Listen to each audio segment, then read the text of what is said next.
Sokyo here, and in Northern California there is a tree known as Hyperion,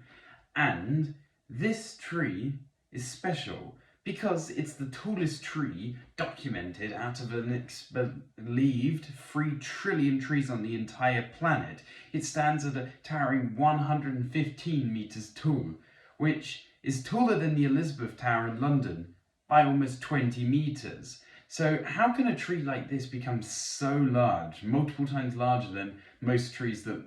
exist all around the planet? How could that even happen? Well, it of course has to do with unique factors on the environment and the species. So it is a redwood sequoia variant, and these trees evolved to have very unique bark. And this bark helps to protect them from insects and even fire. And inside this bark they of course have their wood, their lumber, and their lumber is very lightweight and at the same time extremely strong compared to normal lumber, which means that the tree of course has more stability. It also has a very powerful vascular system, its xylem, which is what transports water up the tree over 115 meters from the roots underground, and of course it'll need that because otherwise the top of the tree will shrivel up and die. It is also lucky to be in such a good location because Hyperion is of course in Northern California, as I stated, and Northern California is a very foggy region that is also incredibly rainy and doesn't experience too many temperature fluctuations throughout the seasons, which means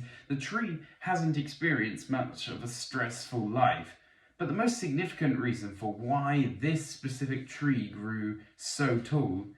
is time, because there probably are trees that have been around in the last couple hundred years or so that are actually taller than it, but they got cut down, so of course this is the first to be documented. But Hyperion is 800 years old, it's believed, which means it's older than the presence of humans from Europe in the contiguous United States, to put it into perspective. So it's an extremely old tree, so it's had a very long time to grow large, and that is the most significant factor, because of course there are redwoods all over the place, but none of them have been able to last this long yet, or just in general, before they were destroyed, which meant they were never able to achieve this size, and it also just had likely just a unique genetics that enabled the tree to grow just a little bit taller than all the other sequoias on the planet. But because of things such as climate change, changing, well, the weather around the world, and